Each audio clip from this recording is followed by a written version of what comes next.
According to China's Ministry of Finance, the country's fiscal revenue maintained steady growth momentum in the first 4 months of this year.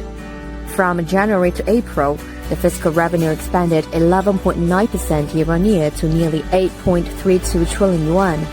During the period, the central government collected around 3.76 trillion yuan in fiscal revenue, up 8.6%, and local governments collected over 4.56 trillion yuan, surging 14.8%.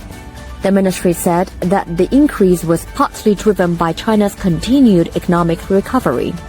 Foreign business leaders have expressed confidence in the Chinese economy, who believe in the steady recovery of the huge market will bring lots of opportunities to global investors.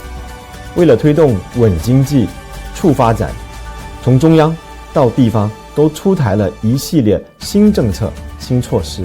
相信今年中国经济将稳步回升，同时也将是全球经济复苏的一个主要的拉动力。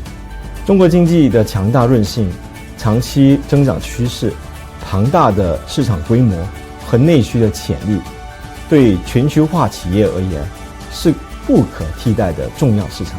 I guess China is entering really a new phase. We are very enthusiastic about that. We are very happy to see the governments, also local governments, taking initiatives in order to boost even more economy. I am persuaded and absolutely sure that there will be a growth momentum. We are revising also our projections for the future, because we estimate that the market can start to grow again a high single digit, or even between a high single digit and a double digit in value.